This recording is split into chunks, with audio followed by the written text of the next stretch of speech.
പോയിട്ടുണ്ടോ വയനാട്ടിൽ? പോയിട്ടുണ്ടോ? അല്ലല്ല, സ്ഥലത്ത് പോയിട്ടുണ്ടോ? ഒരു പഞ്ചായത്തിലെ 3 വാർഡ്. അല്ല, അങ്ങനെയല്ല, നാട് മുഴുവൻ ഒലിച്ചു പോയി എന്നൊന്നും പറയരുത്. വയനാടും പ്രളയമൊക്കെ ദുരന്ത നിവാരണമല്ലേ ഒന്ന്. രണ്ടാമത്തെ കാര്യം, ഓരോ തവണ കത്തിൽ, പിന്നെ ആ കത്തിൽ PDNA എന്നുള്ള വാക്ക് ഉപയോഗിച്ചിട്ടില്ല എന്നുള്ളത് ശരി. PDN ഇപ്പോൾ 2018 എന്തിനാ കൊടുത്തതെന്ന് അല്ല, 2018 എന്തിനാ കൊടുത്തത്? 2018 എന്തിനാ കൊടുത്തത്? എൻ്റെ സുഹൃത്തുക്കളെ, ഞാനൊരു കാര്യം പറയട്ടെ. ഈ 2013 ഒരു മുല്ലപ്പള്ളിയുടെ പാർലമെൻറ്റിൽ കൊടുത്ത ഉത്തരം നിങ്ങളാരെങ്കിലും വായിച്ചു നോക്കിയിട്ടുണ്ടോ? ദേവി ചെയ്ത് വായിച്ചു. ഞാൻ വായിച്ചുതരാം. ഞാൻ അതും കൂടി വായിച്ചുതരാം. അത് തൊട്ടടുത്തിരിക്കുന്ന ആളെ അതും കൂടി ഒന്ന് പറഞ്ഞു കൊടുക്കുക. തയ്യാറില്ല എന്ന് പറഞ്ഞിട്ടുണ്ടോ? PDNA കിട്ടിയാൽ മാത്രമേ പോസ്റ്റ് ഡിസാസ്റ്റർ നീഡ് അസസ്മെൻറ്റ്, അതാണ് PDNA, ഡിസാസ്റ്ററിന് ശേഷമുള്ള ആവശ്യങ്ങൾ എന്താണ് എന്ന് മനസ്സിലാക്കിയിട്ട് ആ പഠനം അങ്ങനെ ഒരു സാധനം അറിഞ്ഞില്ലെങ്കിൽ പിന്നെ മുഖ്യമന്ത്രിയുടെ കയ്യിൽ വെച്ചുകൊണ്ടിരിക്കുന്ന ഈ സാധനം അല്ല. അത് തന്നെ സംഭവം ശരി തന്നെ. അടിയന്തര ധനസഹായത്തിന് വേണ്ടിയാണല്ലോ 758 കോടി ഉള്ളത്. 2024 ഇത്രയും വർഷമല്ല, ഞാൻ വായിച്ചില്ലേ 24 വരെയുള്ള ഉത്തരത്തിൽ ഞാൻ പറഞ്ഞുതരാം മുഴുവൻ വായിച്ചാൽ ഞാൻ ഇതിൻ്റെ കോപ്പിയും തരാം. എല്ലാവർക്കും തരാം. എല്ലാ കോപ്പികളും നിങ്ങൾക്ക് തരാം.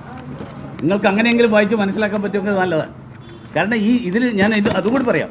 അതായത് കേരളം 2019-20 ശേഷം പണം ആവശ്യപ്പെട്ടിട്ടില്ല. പാർലമെൻറ്റിൽ കൊടുത്ത മറുപടിയാണ്. 3 കോളമുണ്ട് ഇതിൽ. Sought from state government, amount approved by HLCs, amount released from NDRF. 3 കോളമുണ്ട്. 2019-20 കേരളത്തിൻ്റെ റിക്വസ്റ്റ് ഉണ്ട്. കേരളത്തിൻ്റെ റിക്വസ്റ്റ് 1624 കോടി. ആ വർഷം 460 കോടി അനുവദിച്ചെങ്കിലും റിലീസ് ചെയ്തില്ല. 2020-21 കേരളത്തിൻ്റെ പേരില്ല. കേരളം റിക്വസ്റ്റ് ചെയ്തതായിട്ട് പാർലമെൻറ്റിൽ പറഞ്ഞിട്ടില്ല. 2021-22 വീണ്ടും കേരളത്തിൻ്റെ പേരില്ല. കേരളം റിക്വസ്റ്റ് ചെയ്തിട്ടില്ല. 22-23 കേരളം റിക്വസ്റ്റ് ചെയ്തിട്ടില്ല. 23-24 കേരളം റിക്വസ്റ്റ് ചെയ്തിട്ടില്ല. ഇത് നിങ്ങൾ കൂട്ടി വായിക്കേണ്ടത്. വേറൊരു വാർത്ത ഞാൻ ഇടയ്ക്ക് വായിച്ചല്ലോ, യൂട്ടിലൈസേഷൻ സർട്ടിഫിക്കറ്റ് അതിന് മുൻപത്തെ വർഷം അനുവദിച്ചതിൻ്റെ 50% ചെലവാക്കിയതിൻ്റെ കണക്കുകൾ. 788 കോടി രൂപ സംസ്ഥാന സർക്കാരിൻ്റെ കൈവശം. 388 കോടി ഉണ്ട് ഓൾറെഡി. അത് ഇരിക്കെ തന്നെയാണ് ഒരു കണക്കും ചോദിക്കാതെ 2 ഗഡു വീണ്ടും അനുവദിച്ചത്. 300 കോടി കേന്ദ്ര സർക്കാർ ഇതിൽ കൂടെ എന്ത് ചെയ്യാൻ പറ്റും? അത് അഡ്വാൻസ് ആയിട്ട് കൊടുത്തു. അതിനാണല്ലോ PDNA. അവിടെ എല്ലാവർക്കും അങ്ങനെ വയനാട് എന്ന് പറഞ്ഞിട്ട് പ്രത്യേകം SDR അങ്ങനെ എവിടെയുള്ളതെന്നൊന്നും കാണിച്ചു. അതായത് SDRF പണം കേരളത്തിലെ ഓരോ താലൂക്കിനും വേണ്ടിയിട്ട് പ്രത്യേകം മാറ്റി വെച്ചതാണ്. അത് വയനാട്ടിൽ കൊടുക്കാൻ പറ്റില്ല എന്നാണ്. ശരിയെന്ന്, നിങ്ങളുടെ കയ്യിൽ പണം ഇരിക്കുകയല്ലേ, അതവിടെ ചെലവാക്കിക്കൂടെ? എന്താ പരിമിതി?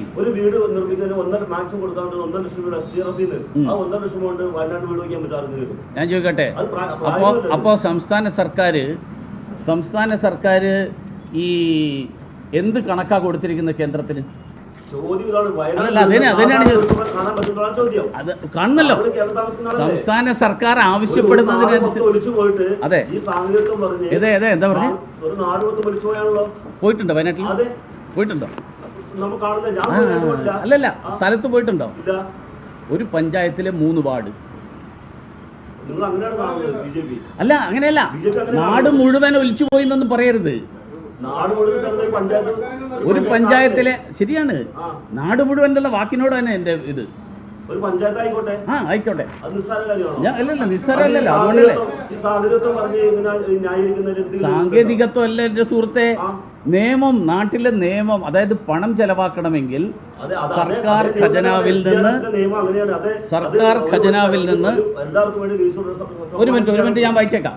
ഞാൻ ഇതും കൂടി വായിച്ചേക്കാം. നിങ്ങൾ ഇതെല്ലാം വായിക്കണമല്ലോ, നിങ്ങളെല്ലാം മനസ്സിലാക്കണം. ഹൈക്കോടതിയിൽ ഞാൻ പറയട്ടെ, ഞാൻ ഈ വായിക്കുന്നുണ്ടല്ലോ, ഈ കേരളത്തിലെ മന്ത്രിമാർ നടത്തുന്ന പോലെ പ്രസ്താവനയല്ല. ഞാൻ വായിക്കുന്നത് രേഖകളാണ്.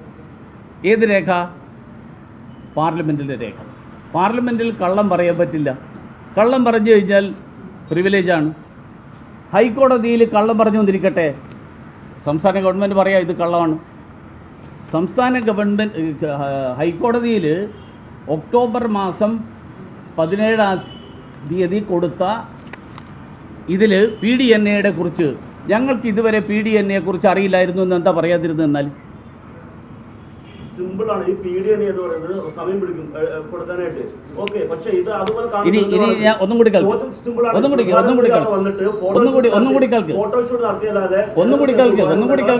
ഇതൊക്കെ ഈ പിണറായി വിജയന്റെ പ്രസ്താവന നിങ്ങൾ കൈരളിയാണ്, ഏഷ്യാനെറ്റാണ്. അപ്പോൾ അവിടുന്ന് AKG സെന്ററിൽ കിട്ടുന്നത് അതേപടി എടുക്കരുത്. ഞാൻ വായിക്കട്ടെ, ഞാൻ വായിച്ച് കേൾപ്പിച്ചരാം. ഞാൻ പ്രസ്താവനയല്ല നടത്തുന്നത്, ഞാൻ വായിച്ച് കേൾപ്പിച്ചരാം. Further, in order to assess the loss of immediate nature before receipt of formal memorandum from the state government of Kerala for additional finance assistance from NDRF, an interministerial central team was constituted on 2nd August 2024 itself, and the IMCT, in consultation with the state government, visited the affected areas for on-the-spot assessment of damages from 8/8/24 to 10/8. However, അടുത്ത sentence ഒന്ന് ശ്രദ്ധിക്കുക. However, state government submitted its memorandum on 19th August 2024, seeking an additional assistance of rupees 214.68 crore.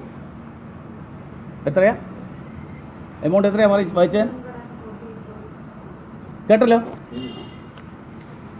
214 കോടി രൂപയാണ് സംസ്ഥാന government ചോദിച്ചിരിക്കുന്നത്. 788 കോടി രൂപ സംസ്ഥാന ഗവൺമെൻറ് കയ്യിലിരിക്കുകയാണ്.